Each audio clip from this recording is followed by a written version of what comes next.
I'm very much a character when I go on stage. I believe in my part all the way down the line, right the way down.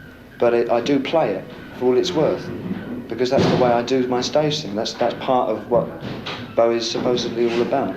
I'm an actor. David Bowie, one of the greatest pioneer artists and rock stars of the 20th century. A visionary, an innovator, a provocateur. Extravagant and controversial, he transcended music, fashion, and art. A genuine songwriter whose songs reached unprecedented heights around the world. A man who kept expanding, exploring, and evolving throughout his life, inspiring and teaching generations of musicians about blending different styles of music. Changeable and unpredictable, he remains immortal in the hearts of many. Music is like a journey through your life, and his music punctuated my life in terms of question marks and exclamation marks and everything that's wonderful about music. I kind of followed it through. So yesterday is a tragic day for a lot of music lovers, and he's about light and music and love and everything that's wonderful in the world. Well, there's so much dark in the world that someone like Bowie, so creative, can just lift anybody. So that's why I find it so sad, really, that someone so special has gone.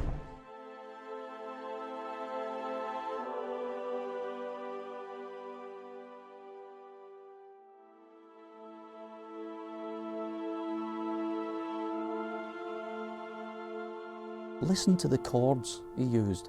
They are so unbelievably difficult. The song structures are just incredible. He didn't write 3-minute pop songs. He wrote pieces of art that we could listen to. David Bowie was a rock and roll revolution, driven, fierce, and always wanting to escape conformity.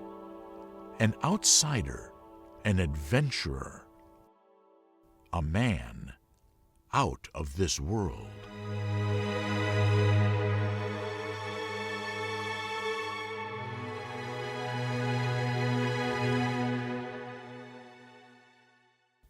David Bowie was born David Robert Jones on January 8, 1947, in Brixton, South London. He came from a working-class family.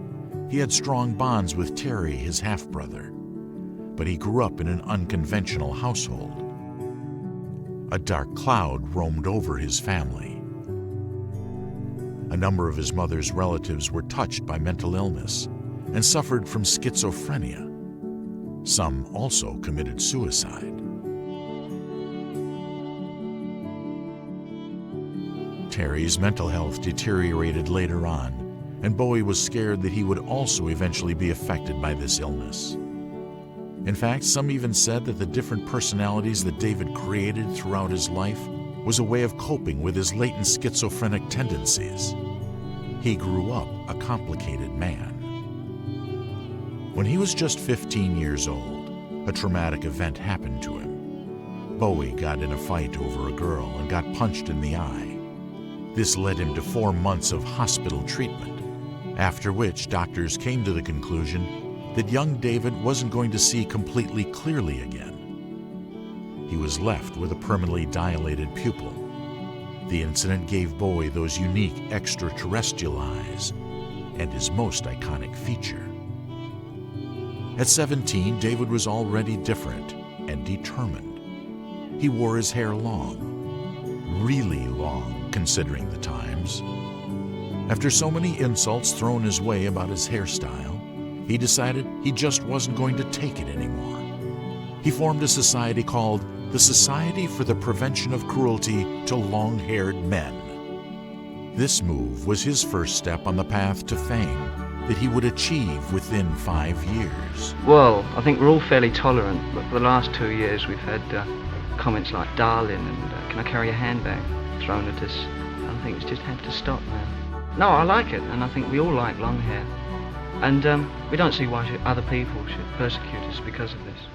England has a marvellous habit of being able to dissipate everything through this marvellous media. And long hair quickly got dissipated. I mean, I used to be able to stop traffic quite easily by just walking down the street. No more than that, just because I had long hair. A year later, at the age of 18, David Jones adopted the name David Bowie and from then on, he dreamed of reaching fame. Bowie was fascinated by space travel and inspired by the British rocker Vince Taylor, the legendary Stardust cowboy, who, after taking too many drugs and an emotional breakdown, decided he was an alien god on Earth. He created an androgynous and flamboyant persona called Ziggy Stardust. The name Ziggy came from a tailor's shop he'd seen from a train window. Bowie took Ziggy Stardust as his stage persona. Ziggy was for him an alien rock star sent to Earth as a messenger. His intention was to create a character who looks like he's landed on Mars. With flame-red hair and striking colorful costumes, he quickly developed his own style and looked extraordinary, out of this world. His appearance actually reflected his feelings of being an outsider. He said that he often felt adrift and alienated from the normal world. But that seemed to appeal to audiences. It made him relatable because he had something for everyone and appealed to people who thought they were outsiders too. They were grateful to him for that. He made them feel like it was okay to be different. Whenever I photographed him live, he always had, the 20 different costumes and so on. He was very different, and he gave people the opportunity to, he made people understand that it was okay to be different. And a lot of kids, when they're growing up, they're not, certainly in the 70s and late 60s, they weren't sure not only of their own sexuality, but of lots of things, and lots of kids are loners. And that just said, look, I'm different, you can be different, and just get out there and be yourself. And I think it encouraged a lot of people to do that. And the fact that he was, people say he was chameleon-like, but in a way, I think he was an inventor as well, and an originator. And he never made the same album twice. I think when we were watching Ziggy Stardust, we felt we were part of a cult, really. Our parents were horrified that we would go and see a man who dressed like that. Bowie was always quite an underground artist anyway. He wasn't, he was mainstream because the tabloids in the UK were kind of appalled by the way he looked, and so it was easy for them to put a splash on the front cover and criticise him. These are all the papers now who did 20-page pull-outs about how great he was, but at the time, they weren't supportive at all. It became obvious to me that every young person, at some point in their life, thinks of themselves as the other, the outsider, the freak. And they had found, in at least one of Bowie's many personae, the other, the outsider, the freak. They related to that. It gave them hope. Bowie had something for everyone, including black people. Very important in the United States, where he did that soul album, Young Americans, and the live soul tour, and also in a famous confrontation on MTV in 1983, in which he criticized them for not playing enough black music. The widest range of people, for the widest variety of reasons, related to and felt grateful to this man. And I think that is the lasting legacy of Bowie, more so than any particular song or any particular album. Just 5 days before the first moon landing in 1969, Bowie released Space Oddity. It became his first top 5 entry on the UK single chart after its release.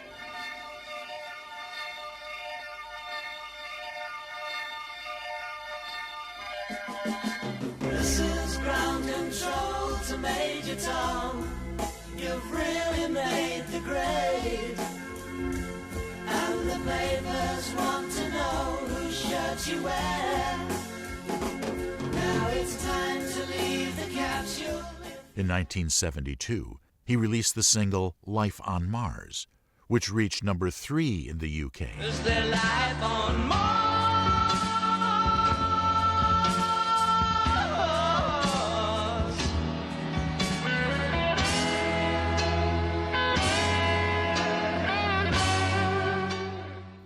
There was magic and mystery in his music and lyrics. Following this success, His Ziggy Stardust tour catapulted him to stardom as he toured over the UK and the USA for a year and a half. This started a cult of Bowie and a long-lasting fandom. I'm a real trooper, you know. This is my life, really, you know, writing or performing. There's not much else I want. It was at that point with Ziggy that his previous releases started flooding into the charts. And in late 72 and 73, Britain had Bowie-itis, where everything he'd done was in the chart at the same time. And it was a very giddy period for people who had not known his work, because it was suddenly like, this is the most productive man of the year.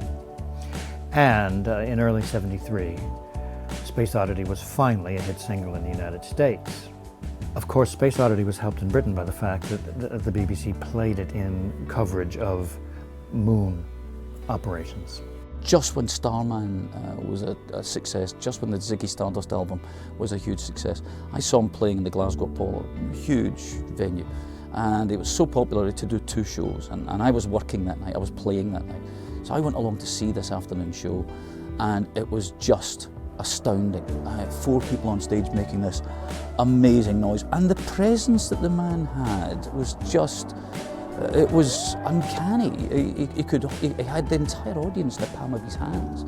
And I seem to remember, in my memory of it, because it gets kind of coloured over the years, my memory was it was an incredibly exciting, vibrant show. In reality, it was just 4 guys on stage playing music and a few flashing coloured lights. But it was something I'd never experienced before. It changed my opinion on music forever.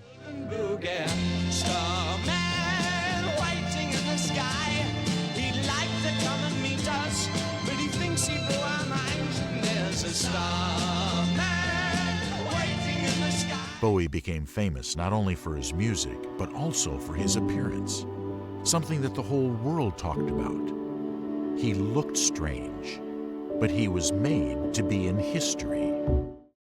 I think that's an interesting thing. This one piece will make 52 layers. Watch on mobile devices or the big screen, all for free. No subscription required. Bowie married Angie Barnett in 1970, his first wife. She was the one who actually encouraged him to feel confident in dressing more feminine. They had a son they named Zoe Bowie, now known as Duncan Jones, who was born in 1971, but was more of a marriage of convenience, a show business marriage. Their love was doomed from the beginning. He ended up getting tired of her wanting to direct his career. Their golden years turned to ashes, and they divorced in 1980. Bowie declared himself gay in an interview in 1972, coinciding with his campaign for stardom as Ziggy, which was deemed very courageous.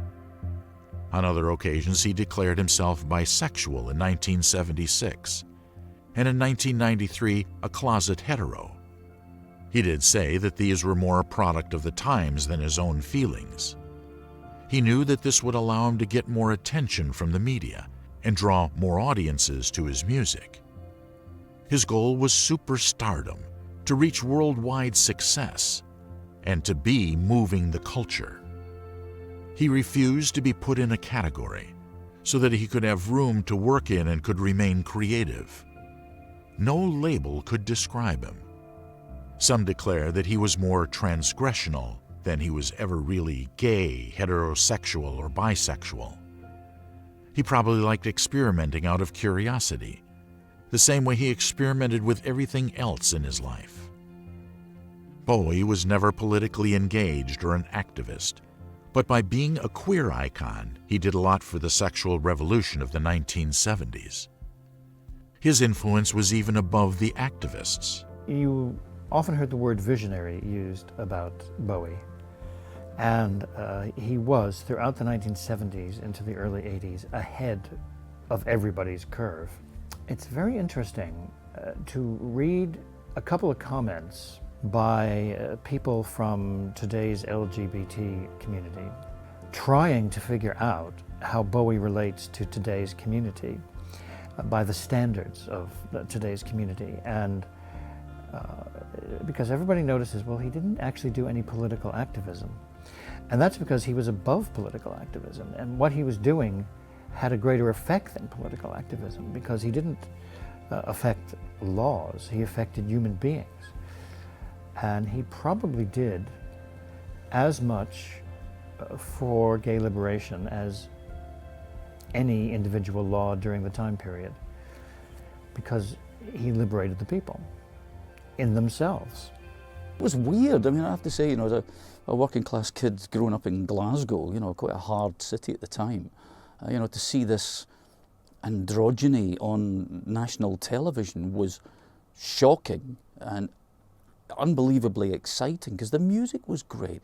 The look of the guy was fantastic. Him and Mick Ronson, his guitarist sidekick, were just outstandingly powerful but brilliant music. So it kind of took that whole, I don't know, would you call it glam rock? I'm not sure you'd call it glam rock. It took that whole idea of Top the Pop's being a bit fun and bubbly and whatever, and challenged it. It held a mirror up to us all, saying, okay, you know, you think your life is okay, this is what we can do, this is acceptable, this is okay to have this bizarre, you know, presence on your screen. Yeah, and you saw people react in very strange and wonderful ways, but it was like a door opening in the youth of that period. It was a door opening in their world that exposed them to something that they had never ever thought about. You know, this fantastic, weird, almost alien-like character coming into your sitting room. It was just incredibly exciting. In 1972, he released the lead single to his album Aladdin Sane that would remain one of his signature tunes, The Jean Genie. It became Bowie's biggest hit to date. The Jean Genie lives on his back. The Jean Genie loves chimney stacks. He's outrageous, he screams and he moans. The Jean Genie lets yourself go. In July 1973, Bowie and his backing glam rock group, the Spiders from Mars, performed at the Hammersmith Odeon in London. The sold-out concert was triumphant, but Bowie made the sudden surprise announcement that the show would be the last show he would ever do. Later understood to mean that he was retiring his Ziggy Stardust persona. It was the most exciting thing I'd ever seen on stage to that date. Seeing Bowie marry that theatricality in a way with rock music was something nobody had ever done. People were talking about it for weeks beforehand and really, really looking forward to it. And then on the night, so many kids were dressed up, so many people wanted to look like Bowie, and we'd all had our hair penned and, you know, various degrees of success. Your memory of it at the time, you didn't have that to compare it to. You had nothing to compare it to. And it was until then the most exciting thing I'd ever seen. I would still say it was one of the greatest shows I'd ever seen. Now Ziggy played guitar, jamming good with weird. The Spiders from Mars, where they played at left hand. It was some kind of discovery in the 80s, I think, that a lot of what I am is my enthusiasms. That I've always been a very curious and enthusiastic person, again, as from when I was a teenager, and that it really wasn't up to me to try and identify exactly what that meant. I just had to accept that I was a person that had a very short attention span, would move from one thing to another quite rapidly. Throughout his career, he appeared in over 30 movies, television shows, and theater productions. His love for acting manifested in the way he immersed himself completely in the characters. He often stated that he preferred dressing up as Ziggy rather than being David. His musical and film roles added another dimension to his career. Whatever persona he was playing, the work was always creative and imaginative. His theatricality and creativity fascinated people. His shows like Ziggy Stardust and Aladdin Sane were filled with shocking stage moments where he looked almost as if he was being possessed. As soon as he walked on the stage, he unleashed this crazy character. But offstage, he was intensely private. You think, well, that's great. You know, there must be moments where the persona takes over, the character kind of dominates, because that's all we ever get to see. But then you see the guy behind it, and the character's a mannequin. It's a vehicle for him to express himself. But every time I ever met him, he was this funny, lovely, you know, warm, you know, just great character. I'm very much a character when I go on stage, I feel. Yeah, I believe in my part all the way down the line, right the way down. But I do play it for all it's worth, because that's the way I do my stage thing. That's part of what Bowie's supposedly all about. I'm an actor. I think he was intensely private off stage, and you know, he can dress up and be this outrageous figure on video, in film, on stage. But off stage, in a way, he was never that much of a public figure. With his fame came difficulties and challenges.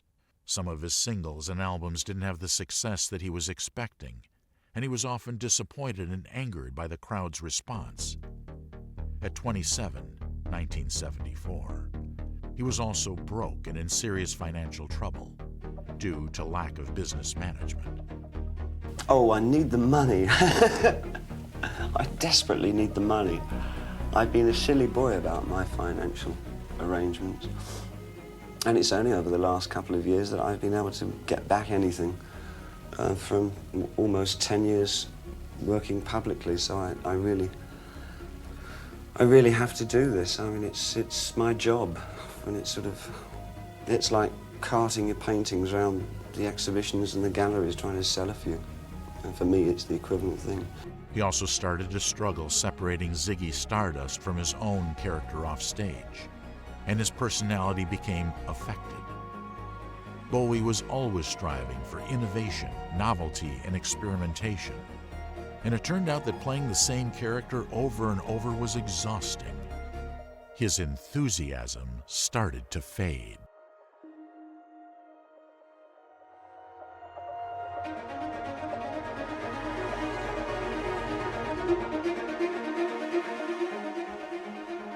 In 1975, at 28, he relocated to Los Angeles,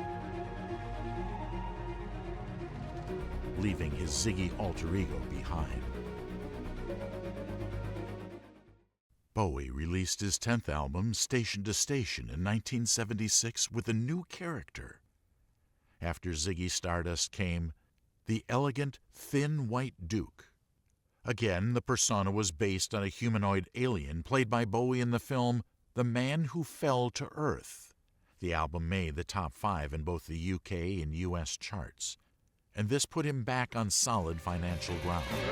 Return of the thin white Duke, throwing darts in lovers' eyes. Here are we, one magical moment, such is the stuff from where dreams are woven.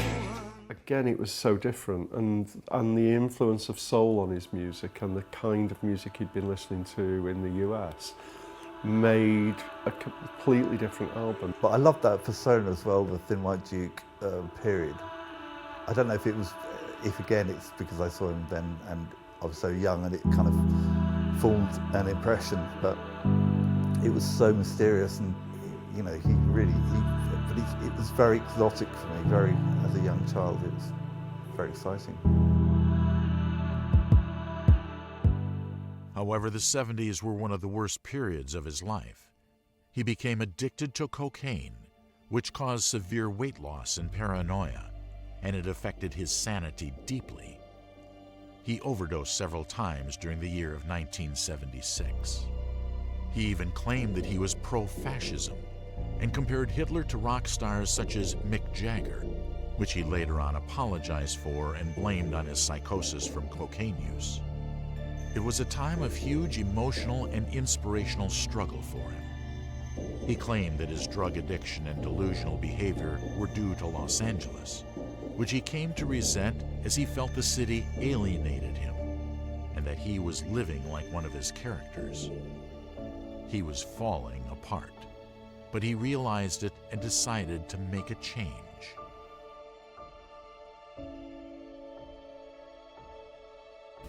And as I really didn't want to be one myself, I was living more and more in the style of one of my characters who wanted terrific success because they're all messiah figures, most of them, either light or dark shadowings.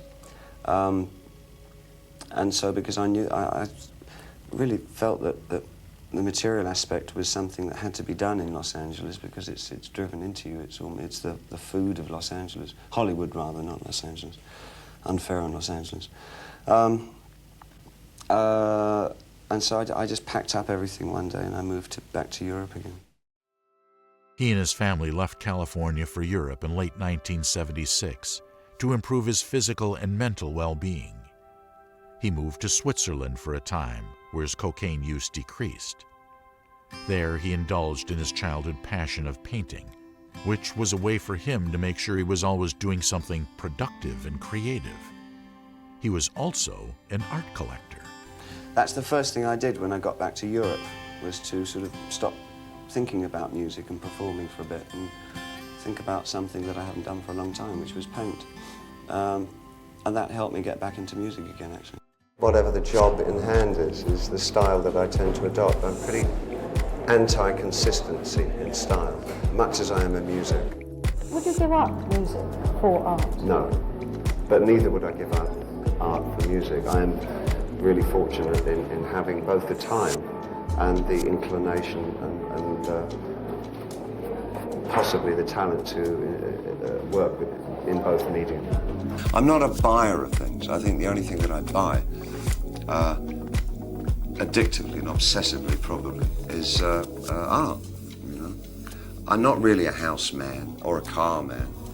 The only nice car I've ever bought for myself was 1967 E-Type, 1.5, which is quite, I would get the half. And I don't have things, I don't have a plane, I don't have I haven't got very much, Joe. I'm not a buyer of stuff. I do tend to regard money as the oil to get other things going. I feel more comfortable with it like that. But he wasn't completely over his drug use. He settled in West Berlin in early 1977, joining his friend Iggy Pop to clean up and revive his career. He felt revitalized, even though he struggled sometimes to stay clean and sober. While he was sharing an apartment with Iggy, he started to gain more interest in the German music scene and began focusing on minimalistic ambient music. In October 1977, he released his 12th studio album, Heroes. It became the best-received work of his Berlin trilogy and a commercial success.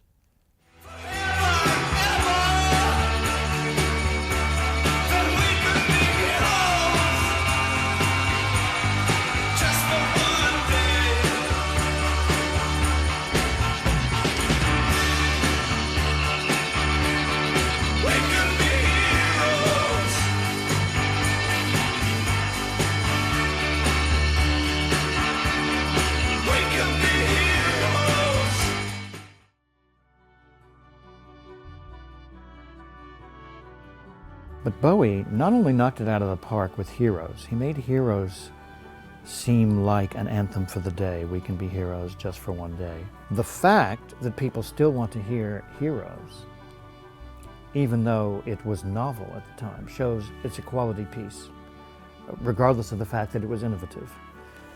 And similarly, the Low album still sounds great. He's described his time here as the happiest period of his life. The city seemed to correspond with his personality, from his interest in history, from the Weimar Republic to the Berlin he discovered here in the 1970s, his passion for discovery and innovation, his interest in art, which whilst in Berlin led him to take up painting again. It was here that he seemed to escape his demons, to throw off creative burnout and rejuvenate his inspiration. By 1978, he'd broken his drug addiction and was slowly recovering to a healthy enough mental state. I Solar 2 World Tour was the first tour where he didn't have to take copious quantities of cocaine before taking the stage. By the time he had reached 30, his marriage with Angie had deteriorated. They reached a breaking point in 1980, and Bowie gained sole custody of their son. This was a bold move, and he was determined to be a good role model for him. In 1980, he moved to New York and made his debuts in Broadway with Elephant Man, where he played a man with a grotesque, disfiguring disease. He identified with the role, as he always had an attraction to alienated people, feeling like one himself. His work was critically acclaimed. Dependable. Because Romeo does not care about Juliet. Not care? Does he take her pulse? Does he get a doctor? Does he make sure? No, he kills himself. The illusion fools him because he does not care about her. He only cares about himself. I always look for characters who have either an emotional or a physical limp. I find that, for me, not being I don't really see my future in acting to a greater extent than my involvement now. So I really like to have characters that I can at least play around with. In 1981, Bowie moved to the new romantic and pop era. He paired with Queen for a one-off single release, Under Pressure. The duet was a hit.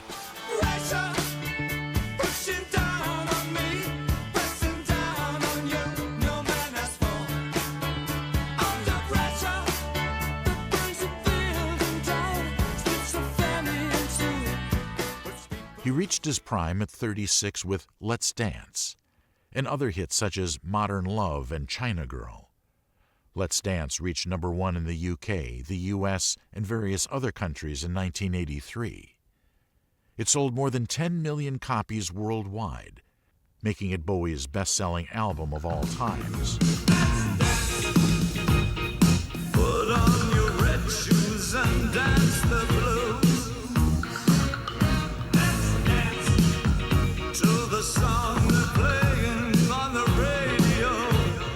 If you were starting out now, did I read somewhere that you said if you were 19 you wouldn't go into it? I think that's probably quite right. I think I'd probably just be a fan in eclectic records. What would you do? I wanted to be a musician because it seemed rebellious. It seemed subversive. It felt like one could affect change to a form. It was very hard to hear music when I was younger, you know. When I was really young, you had to tune into AFN radio to hear the American records. There was no MTV, it wasn't sort of wall-to-wall blanket music. And so therefore it had a kind of a call to arms kind of feeling to it. This is the thing that will change things. This is a dead, dodgy occupation to have. It's still, produce signs of horror from people who said, I'm in rock and roll. It's, my goodness. Now it's a career opportunity. His fan base exploded as he entered popular culture. By becoming less underground and controversial, he reached a wider audience and appeared more accessible and mainstream, topping charts along with Tina Turner and Michael Jackson. I think his breakthrough kind of crossover album was obviously Let's Dance, and that's when I felt he'd gone a bit too commercial for me, because we like, you kind of like your artists to be unknown and be underground and to be part of that secret society almost. David Bowie's great! Exactly! Best concert you'll see all year! I embrace the idea that there's a new demystification process going on between the artist and the audience. I think when you look back at, say, this last decade, there hasn't really been one single entity, artist or group, that have personified or become the brand name for the 90s. It was starting to fade a little in the 80s, and in the 70s there were still definite artists, in the 60s there were the Beatles and the Hendrix, and in the 50s there was Presley. Now it's subgroups and genres. It's hip-hop, it's girl power, It's a communal kind of thing. It's about the community. It's becoming more and more about the audience, because the point of having somebody who led the forces has disappeared because the vocabulary of rock is too well known. It's a currency that is not, it's not devoid of meaning anymore, but it's certainly only a conveyor of information now. It's not a conveyor of rebellion. And the internet has taken on that, as I say. And so I find that a terribly exciting area. So from my standpoint, being an artist, I like to see what the new construction is between artist and audience. There is a breakdown. There's personified, I think, by the rave culture of the last few years, where the audience is at least as important as whoever is playing at the rave. It's almost like the artist is to accompany the audience and what the audience is doing. And that feeling is very much permeating music. However, he eventually came to realize that being mainstream was not what he was really after. He was more used to being stubborn, obscure, and confrontational. It's quite a relief, really. I feel a lot more free in what I do. It just needed a positive decision to only do what I want to do and not do things for the sake of what either David Bowie or whoever I was playing last time, Thin White Duke or something, was expected to do. Bowie always loved pushing limits, challenging himself. He, in fact, believed that a good artist has to go out of their depth to become meaningful, and that it requires some kind of social dysfunctional nature. Incredibly interested artist.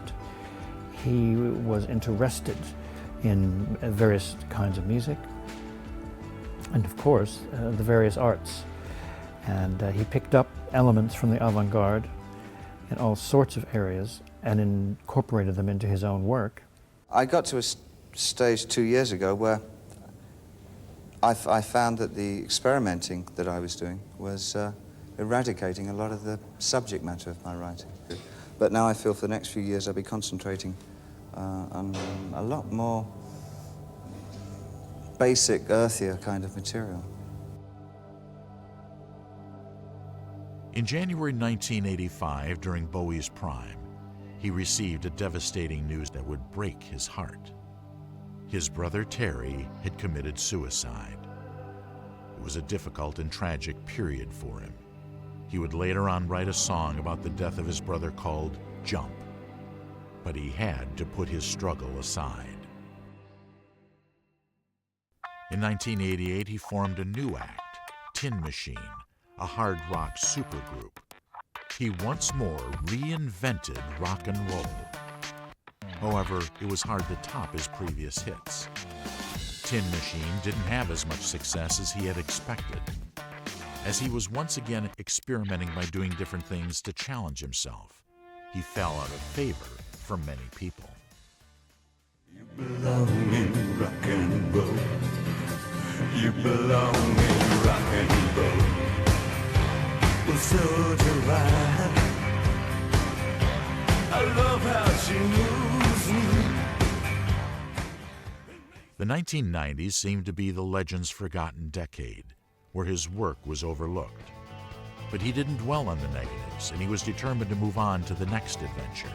He had a lapse in the 90s, you know, his bad period for a few years. But I think, in my opinion, he came back, he came through that, you know, and I think in his own admission, he would say he was after taking the money, you know, and his creativity suffered massively, you know.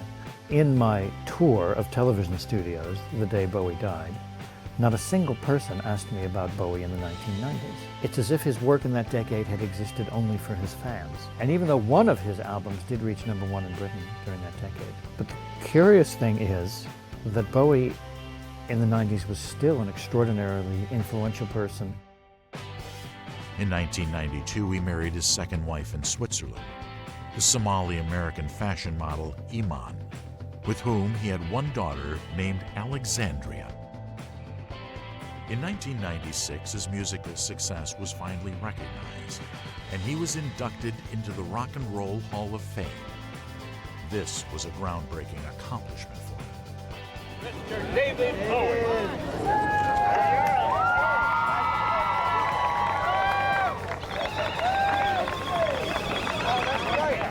When me and my buddies are hanging out at a Hollywood Entertainment Museum, I can just whip out a mirror, hold it up and say, that's my star up there, with my name written backwards, Divad Ewob. Thank you very much. If I make any more bad albums, you can come over here and walk all over me, all right?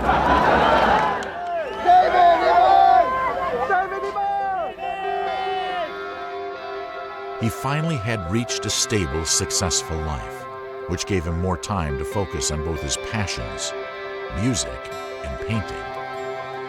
I'm doing music also for a game. I'm doing a lot of stuff on the internet. I'm doing a lot of painting and a little bit of sculpting. I'm enjoying married life tremendously. It was my 7th wedding anniversary the other day, on the 6th of June. The hub of my creativity comes from what I do and where I go. I put myself in places, one that maybe I've never been before, or that I feel there's a certain tension involved. I can't really write or produce much if I'm in a place that's relaxing. I have to have a set of conflicts going around me, not necessarily of my own doing. I've learned that that is a particularly bad idea. What do you mean? So, well, I don't create my own conflicts in my own life. I think I might have done that to quite an extent when I was younger. It's actually, things were going too smoothly. I would be drawn, because being an addictive personality, I would be drawn to create conflicts that would produce the tension necessary to write. Now I find that I can do it by observation more than being deeply involved in a mess to be able to write. I mean, at a personal level, you don't do drugs anymore. No, absolutely not. And you don't drink? I don't drink either, no. Not even a glass of wine or No, anything? it would kill me if I What do you started mean it again. would kill you? I'm an alcoholic, so it would be a kiss of death for me to start drinking again. And my relationships with my friends, my family, everybody around me are so good and have been for so many years now. I wouldn't do anything to destroy that again. You know, it's very hard to have relationships when you're doing drugs and drinking. For me personally, anyway. You become closed off, unreceptive, insensitive, all the dreadful things that you've heard every other pop singer ever say. And I was very lucky that I found my way out of that.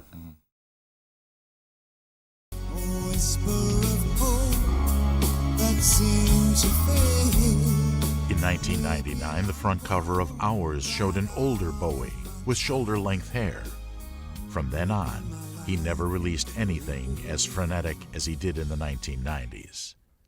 A lot of what I am is my enthusiasms, that I've always been a very curious and enthusiastic person, again, it says, from when I was a teenager, and that it really wasn't up to me to try and identify exactly what that meant.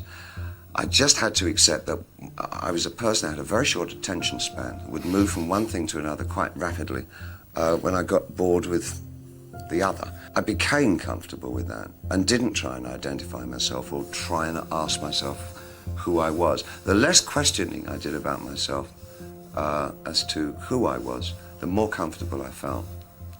So now I have absolutely no knowledge of who I am. I'm extremely happy. In 2003, Bowie performed his reality tour, which would become his last tour.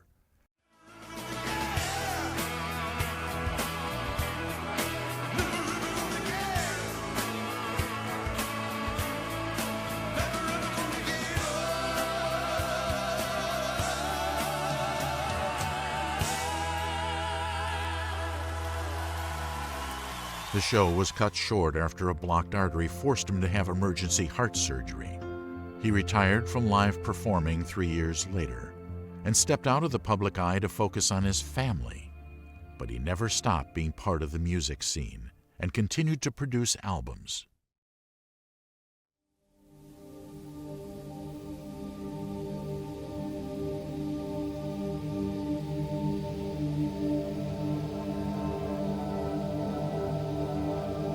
On January 10, 2016, the world was shaken by heartbreaking news. David Bowie died from liver cancer. He apparently had been quietly battling with it for 18 months. He had told very few people about it, focusing rather on creating a new album, Blackstar, which would reveal itself being a farewell album. Blackstar reflected the theme of death and mortality and mysticism of the afterlife, and he wanted his last album to outlive him. Days before his death, people didn't guess that he was ill. He put on a brave face until the end, and even the press wrote that he looked very well and healthy. But behind the podium from his Lazarus musical premiere, he collapsed from exhaustion. Having kept his illness a secret from the world, he died 2 days after his 69th birthday and the release of his 25th and final album, Blackstar, which took on a whole new, unexpected depth. By the time I got to New York, I was living like a king. Then I used up all my money. Obviously, the Blackstar album, everybody's, now, since he died, has seen the meaning in the lyrics of, and it's really obvious now. But obviously, without him dying, it wouldn't have been that obvious at all. He was just always out there, ahead, extraordinary, and then the ultimate, artistically planning for his own death. When they were making the album Blackstar, which actually was in the first half of 2015, at one point, Tony Visconti, his producer, looked to him and said, "You're writing a farewell album." And Bowie laughed. Tony Visconti was the first to realize this is goodbye. To make even your final weekend a work of art, this is just off the scale of performance art. It takes your breath away. Such courage. And the scene where he walks backwards into the wardrobe and closes the door.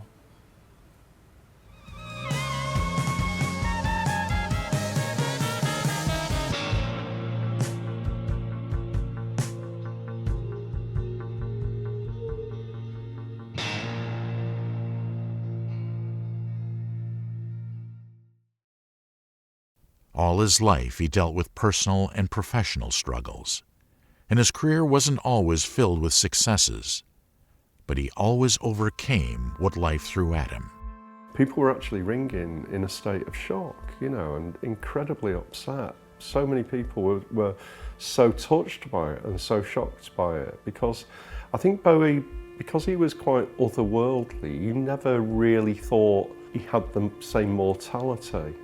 And it was a shock, it was a terrible shock. You can never imagine such a loss until it happens, because he was a life force. And the reason why so many people are touched by this news is because he touched their personal lives. In the 1970s, with all of those various images that he went through, he was always doing some variation of the other, the outsider. And every young person thinks of themselves as the other, the outsider, the freak. And they latched on to one or more of those Bowie images. And thus, his loss is very personal to so many people watching at this moment. Bowie channeled his family's mental illness by expressing himself through different personas. He overcame drug addiction and found peace and stability. He never stopped reaching for the stars and influenced generations. Family, frustration, and failure would shape the icon we know today. He's one of a kind. This is one reason why the grief is so widespread and so deep, is because people know that this is it. That was it.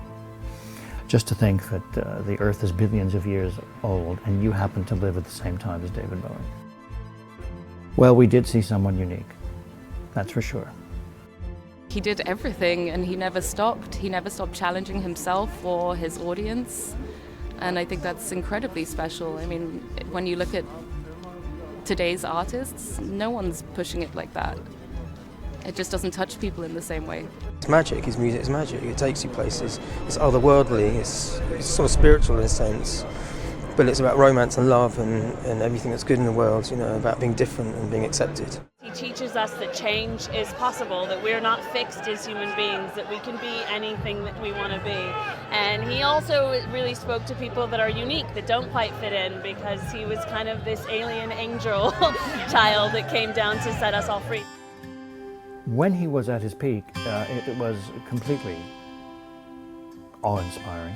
And you'd go to see the shows, and they'd be utterly different. Not all of them successful, but hey, it didn't matter, because come back in 6 months and there'd be a new one.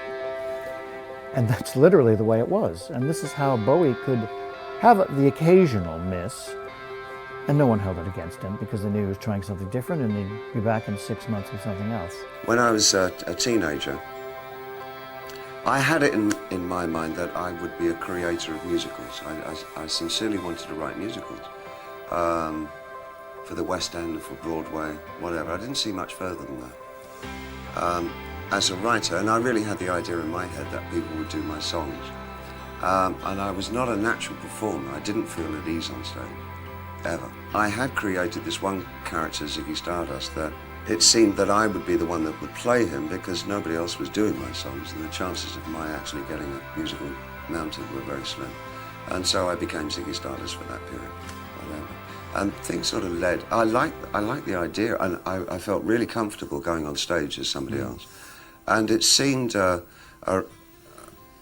rational decision to keep on doing that. And so I got quite besotted with the idea of just creating character after character. And I think probably there must have been a point in the late 70s, well, I know there was, where I felt that the characters were in fact getting in the way of myself as a writer, and I endeavoured to kind of kill them off and start writing for me as just a singer-songwriter. I'm not sure if I was ever successful in that, because I do take a degree of theatricality when I go on stage all the time. That's how I deal with the stage situation. I'm still not comfortable on stage. But I mean, David Bowie himself is an invention. I mean, do you think of yourself as Bowie or David Jones, the boy from South London? Less and less as Bowie. There's an astonishing body of work there, and there's an amazing collection of music that is so original all the time, and that sometimes draws on what's around at the time, and other times kind of sets the agenda for other musicians. I don't think there's a single rock musician today who hasn't been influenced by Bowie in some way or other. He was a giant of the music industry, not just someone who had been successful over a long period, which is a very difficult thing to do, but someone who consistently pushed the boundaries, who consistently challenged what people would expect to hear. He earned our respect as he chose to stay true to himself rather than commercially safe. The odds against another David Bowie are astronomical because of the commercial pressures of the music industry force most artists to conform. Occasionally there's someone who stays true to themselves, like Adele, and the public latch on to that and love it. But very few, even of those kinds of artists, have the variety of interests and talents that Bowie did. Even now, to watch him in his film roles, whether they're great films or not, he is charismatic. He is a presence to contend with. And I think of so many people watching right now who will in their minds have an image of David Bowie, but it won't be the same image because he did so many different things. Such a variety of styles and images can only come from an inquiring mind. And that's what Bowie had, an intensely interested mind. He was always picking up elements of the avant-garde and bringing them into the mainstream. And thus, in the 1970s alone, we had this amazing progression, science fiction to bisexuality, to American soul music, to electronic music, and the images, Ziggy Stardust, Aladdin Sane, the Thin White Duke, the soul look, the Berlin electronic music look. There was so much to digest. In the 1970s alone, 24 hit singles, 15 albums. This is amazing, and that's why people have been digesting his work ever since. There's just so much there. My phone started ringing at 7 o'clock the morning that David Bowie's death was announced. I have not had so many requests for broadcast commentaries since John Lennon Day, 36 years ago. That's phenomenal. That tells you the widespread impact of Bowie amongst the current generation. It's just that hundreds of millions of people all had personal relationships with David Bowie. And this is what became so movingly apparent so quickly. This showed you that somehow, some aspect of his life had affected the widest possible range of world personalities and, of course, people who were not famous. I found this deeply moving. Genius is an overused word, but I think musically, creatively, artistically, David Bowie was a genius. For someone of my age, he provided a lot of the soundtrack of our lives. So we mourn the loss of a great talent. We think about his family and friends who've lost a loved one too early. But I think also we celebrate an immense British talent who has enriched all of our lives. I grew up listening to David Bowie. My mum really loved him, and I suppose he was my first introduction to sort of queerness and outsiderness and just such a strong, joyful presence. Having him as an influence from when I was very young influenced everything I've done really, from how I dress to artwork to everything, and just to being confident in who I am. He's done more for me than anyone could really.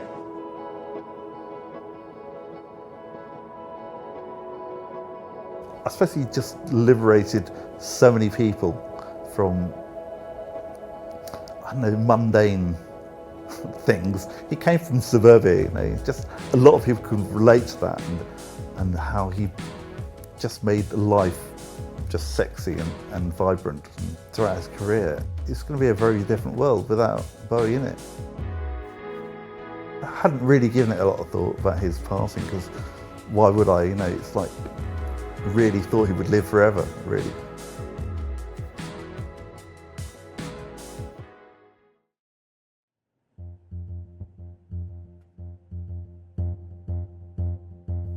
Few artists marked the 20th century like David Bowie did.